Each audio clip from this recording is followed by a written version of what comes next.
Hello and welcome to another episode of Emotion. This is the very first edition of 2023.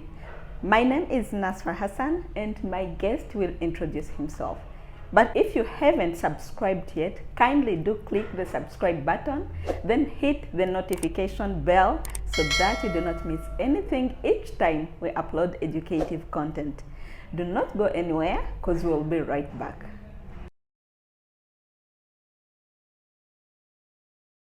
Hi everyone, my name is Andrew Kyamagero. Ndi muntu wa wansi. I am a father. I am married to a woman with 2 children. I'm proud to be here. Yeah, thank you for the wonderful introduction, Andrew. Thank you too. And today we are going to discuss about the women emancipation myth and what it has brought in the current society. Okay. Yeah, it's as if this society is raising the strong and independent women. Correct. And lazy young men, in a way that young men are no longer ashamed to go on TV or radio to ask for an aged woman, commonly known as sugar-mummy, to take care of their needs. And I think despite the fact that we are in a modern society, modern women still women and men are still men. So how are things supposed to be, for starters, in your context, just to understand the conversation? How are things supposed to be done? Yeah, so that is what we want to get from you. Me, I come from the school of thought that one, as a generation, we have a duty to evolve as the dynamics are. I think we have a difference between positive masculinity and toxic masculinity. And toxic masculinity comes from the narcissists, men who feel that when a woman is so overly empowered, they're defranchised from them being men. What makes a man, for starters? Take a moment and ask yourself what makes you to be a man before you come and say, oh, she's overly empowered and all. Women submit to men with visions, not weak men. If you're a man and you have a vision and you offer leadership in your home and you offer leadership to your children, this helps the conversation transcend to what needs to be done. No one wants a housewife in this generation. No, I'm working here, my wife is already working. The idea is, while she's working so hard and I'm working so hard, we bring to the table and we say, this is how much we have. We have financial transparency in this case. The juxtaposition of a toxic man, he wants to go out and fend and put a woman at a codependency syndrome that she has no power to demand what needs to be given. So I think from my school of thought, we the men of today, we need to understand the changing dynamics and how best we're going to plug in and fuse into that. It's another conversation altogether. The hardest there, we have religion and we have culture. It does not mean that because I'm so empowered and educated, I have to trump against my wife. But it equally does not mean that because she's so educated and she's financially more stronger than I am, that she's going to trample me. No. The agenda of gender equality, it's not one gender to be above the other. And I think that's where some perceived feminists in our country take it wrong. Feminism is in the 4th wave. If we study it from the very first wave, there was a need for them and it was very much more justified. Today, the wave of feminism is a little bit toxic to some extent, that some of them are not healing as women. They could have been, abused when they were young and they were abused by men. Their first relationship they went in with men was very toxic. They hated them. And when they went to work, the first boss they had was a man and was very abusive, was very narcissistic. They hated the men. And they say, you know what, going forward, I'm going to fight for these rights and all. So they're coming from a school of thought of pain, they're not healed in a special way, Yeah. and they just want to assert and be at the forefront of these rights, which is a good thing. Yeah. But from what kind of vein? Is it in a good vein, or is it to a revenge kind of thinking? Yeah.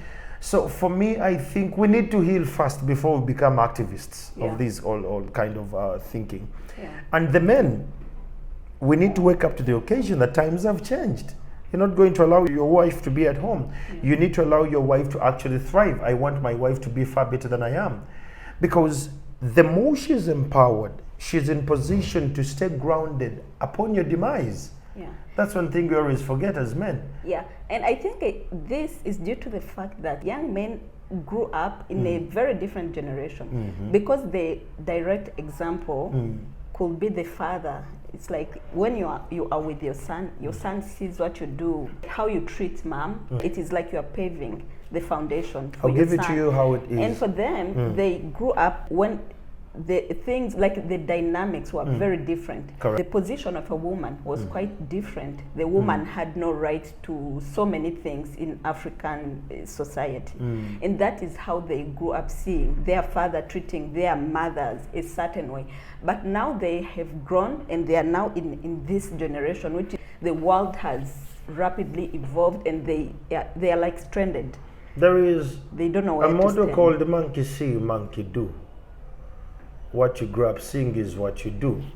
I don't want us to judge the men today without context. Yeah. I'll take it a little bit back. In the early 70s and 60s, our fathers were in a country that was torn by war. Yeah. They didn't have their fathers present to teach them how to be men. Sure. They didn't have fathers to guide them on what manhood is all about. Yeah. And as such, they just grew by themselves. And they started to find things by error. Let me try this and see if it works. And if it works well and good. And they had that kind of thinking that we're going through. Yeah. That was the tube they went through. And they gave birth to men who never saw their fathers present, but their fathers were either at war fighting, or they were looking for money to make the home stable. Yeah. So the fathers were absent. They were not present. True. So the kids grew up seeing mommy every day. And it explains why some men are very emotional and sensitive today. Yeah. Because they picked from the emotional feelings of the women then, and that's how they're behaving. Yeah.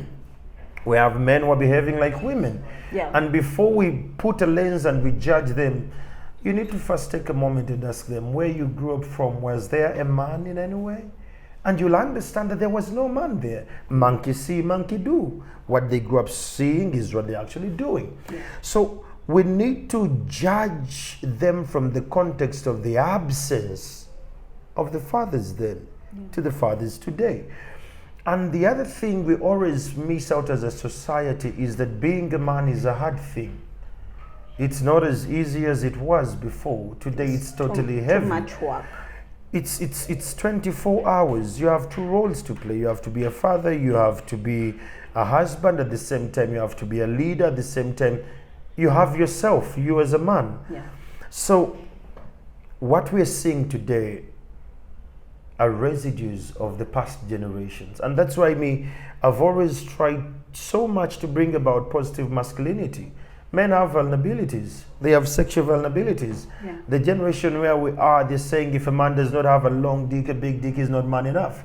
A man who is not masculine, does not have a well-built body in the gym, is not man enough. Yeah. And they've successfully done this through the social media approaches. Yeah. That social media has drawn a picture that seems to lie to us what manhood is. Yeah. But I stand from a different school of thought again about that manhood is vulnerability. I'm a human like you. Yeah. If I'm tired, I need to be in a position to say that, you know what, Nasra, I'm tired. If I am hurt, I should be in position to tell you that, you know what, you hurt me. Yeah. But society has designed the man that when you come out and just say that I'm hot, you're not man enough. You're weak. You're weak. Yeah. If you come out and you say my wife is beating me, what kind of man are you? Yeah. In the juxtaposition, the same women were saying that we need strong men. If a man comes out and says that I'm in pain and you're trying to cry, you're shedding of the like Musa Jachiakaba, what kind of man is that? Yeah. Because society has crafted that. So men are not sure whether they should open up or they should just stay silent. Yeah. And it's not by accident that when your father grows old, he's the most quiet person at home. Because none of you know the pain he goes through. Yeah. None of you know the betrayal he has gone through. Yeah. And you just stay distant.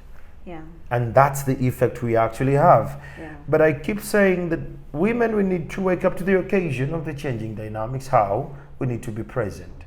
We must not buy presents to compensate for our absence and presence.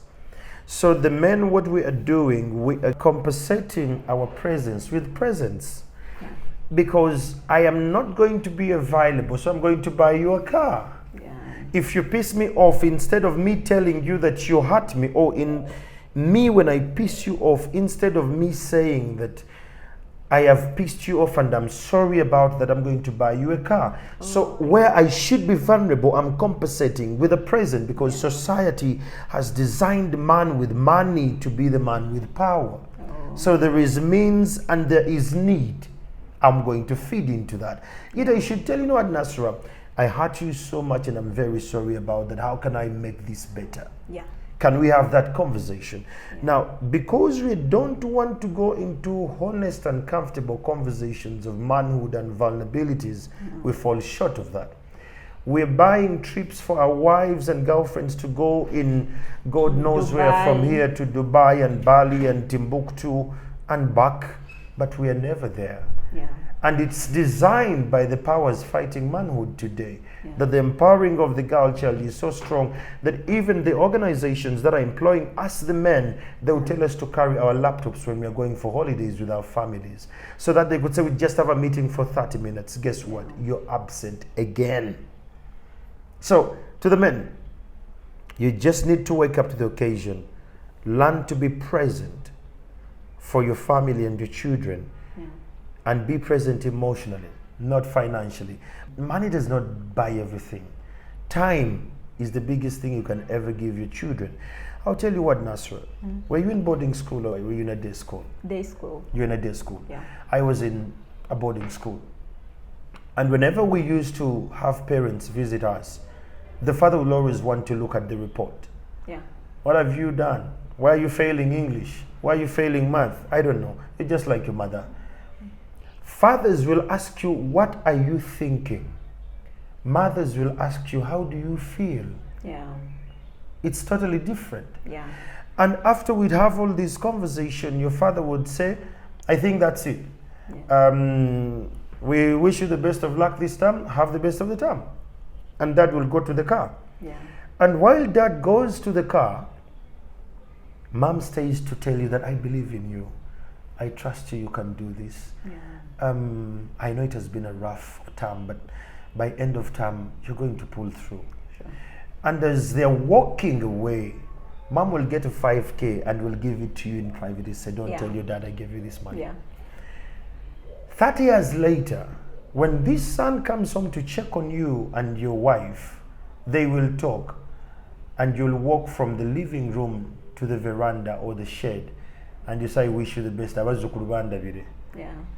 It's you who will tell mommy, with Marize. And while you're leaving, you will say, mommy, this 50K is yours. Don't give it to mommy. Yeah. Don't show it to daddy. Yeah. Monkey see, monkey do. Yeah. How do you think we can create an equity which is going to be favorable to men, but also to women?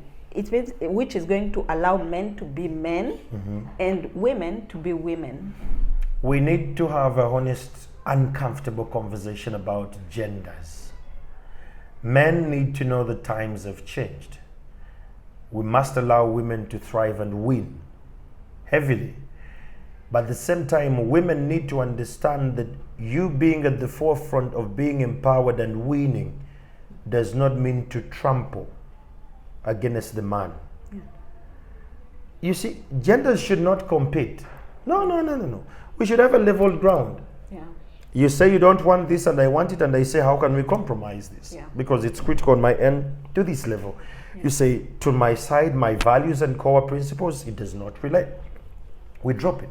Yeah. Can we create spaces where men, we are vulnerable to allow that we are wrong? I didn't know that. Yeah. I'm sorry. I'm tired. I am weak. Yeah. I need to rest. Men, we need to first get to the level of finding the vulnerability in us. That my wife having a lot of money does not mean I am not man anymore. Yeah. I'm going to offer leadership to this home. As I'm trying to add up things here and there, I'm going to find it. But even the wife, her getting a lot of money does not mean she's now the man of the house. Yeah. No. Yeah. She's still the wife and she's still the mother of the children. As the husband is trying to make sure that things get back to speed, I mean, you're going to hold my hand. We are companions in this relationship. We are not competing. We are companions. Where I fall short, you supplement. Where you fall short, I supplement. And then we move. So we need to have a honest, uncomfortable conversation to that level. It's painful. It's really weird. Yeah. But we must have that conversation if you're going to have this conversation. Yeah. Yeah. And finally, the last advice to the young men out there who think that women have taken our spaces. Yeah. I think that is a wrong notion. Women have not taken our spaces. The entire empowerment conversation of the girl child and the women, it's a wake-up call to the men to come up to the task, to offer leadership, to be vulnerable, to speak from the point of learning and unlearning.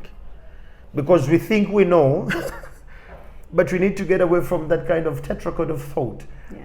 That I don't know, I need to learn. And it's okay to learn from a female. They're actually more resilient at times on a couple of lanes than we are. We need to get to that level.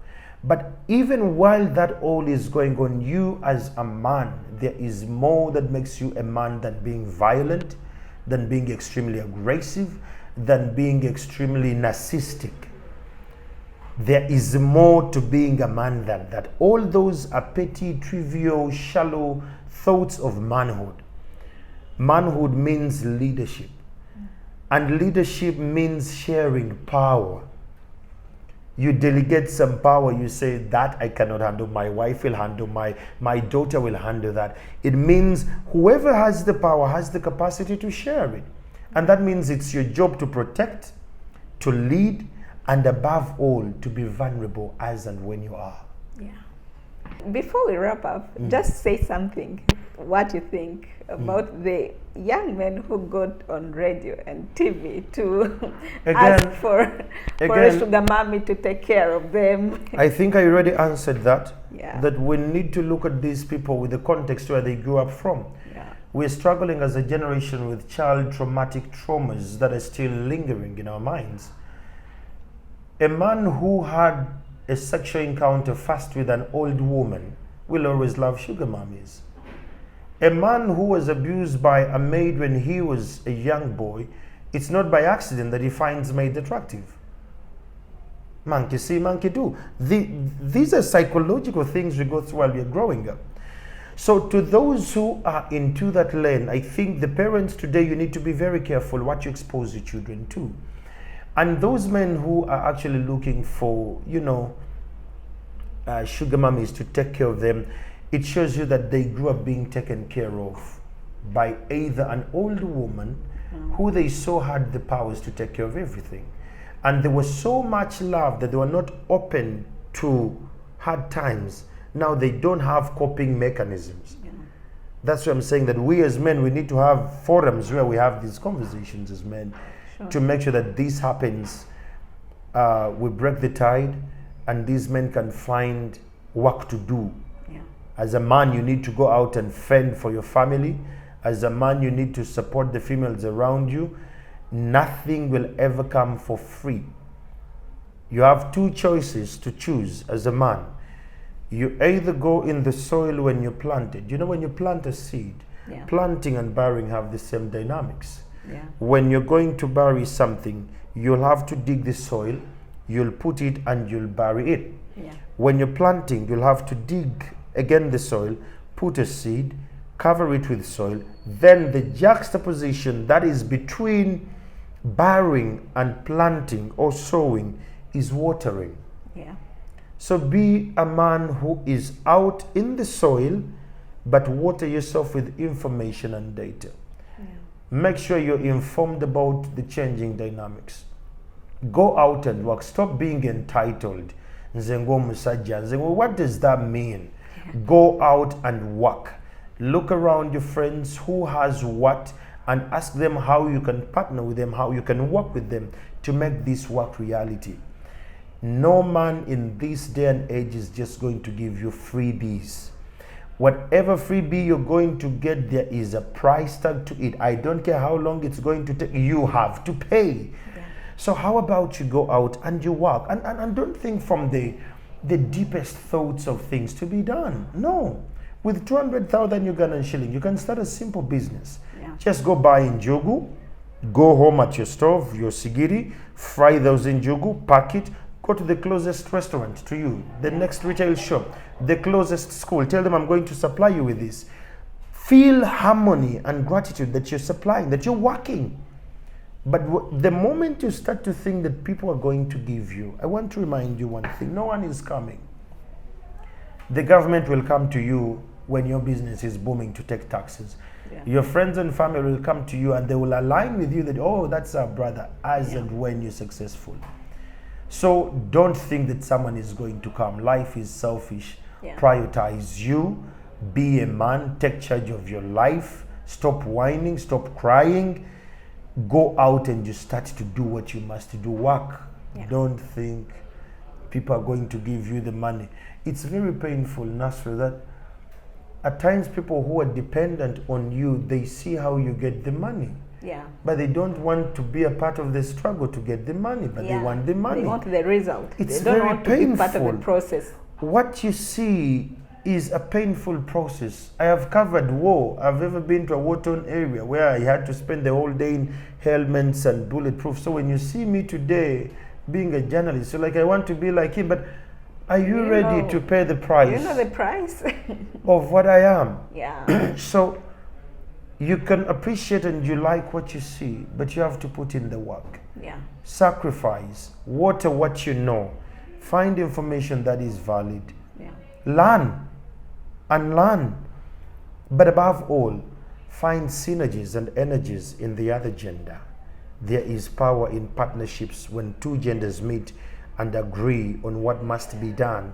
There is power when you allow that I don't know this and she teaches you and you learn and you move in the same code. Yeah. Being egocentric and being a narcissist because you are a man, it's a shallow, chauvinistic thinking in our time and age.